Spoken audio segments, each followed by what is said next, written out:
All right, let's now shift our attention to the United Kingdom, which is heading for its polls on the 12th of December. Labour Party leader Jeremy Corbyn, for the first time, has clarified his position on Britain's membership of the European Union should his party win the election.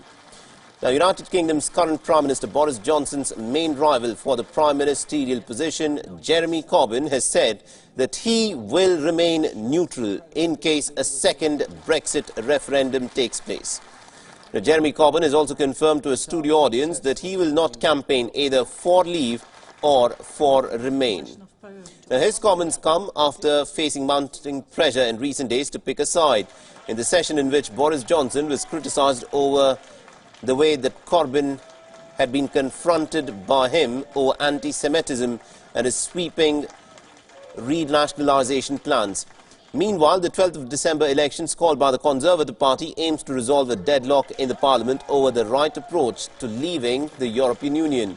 While Boris Johnson wants to implement a deal, he has also agreed with Brussels and leave the European Union in January. Labour, of course, is promising to negotiate a new exit deal and put it to the public for a second referendum next year.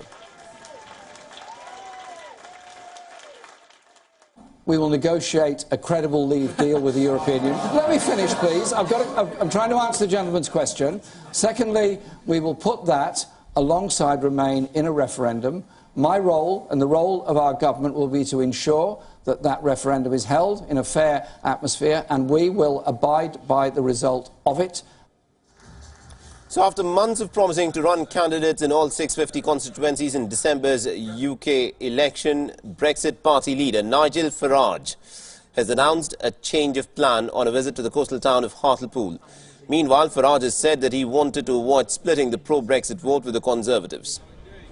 While the Conservative Party leads the United Kingdom's polls, it continues to remain one of the most unpredictable one in several decades.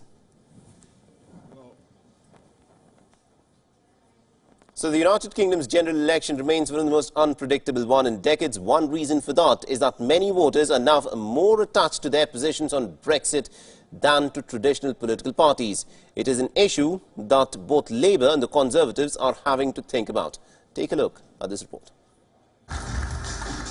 After months of promising to run candidates in all 650 constituencies in December's UK election, Brexit party leader Nigel Farage announced a change of plan on a visit to the coastal town of Hartlepool. The Brexit party will not contest the 317 seats the Conservatives won at the last election. Farage said he wanted to avoid splitting the pro-Brexit vote with the Conservatives. The Brexit party is still running here in Hartlepool, where Labour has held the seat since 1964. But the area's high unemployment and strong support for leaving the EU in the 2016 referendum is making some Labour voters reconsider their party loyalty. I was Labour all my life. I was a union woman. I was a very adamant person. But now, it's that. It's most unpredictable that I've known it for a lot of years, because people are that disillusioned. But it's not just Leave voters who are rethinking their choices. Sam Gyimah was a Conservative MP who left the party over its support for Brexit. Now he's standing as a Liberal Democrat in a London seat that's currently held by Labour. He dismisses the idea that this could split the Remain vote and give an advantage to the pro-Brexit Conservatives.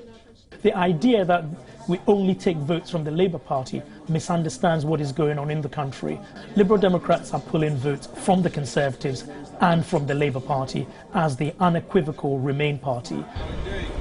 With the Brexit party's retreat from Conservative-held seats, Boris Johnson may be breathing a sigh of relief. But even with his party's lead in the polls, the uncertainty of this election means the outcome is far from decided.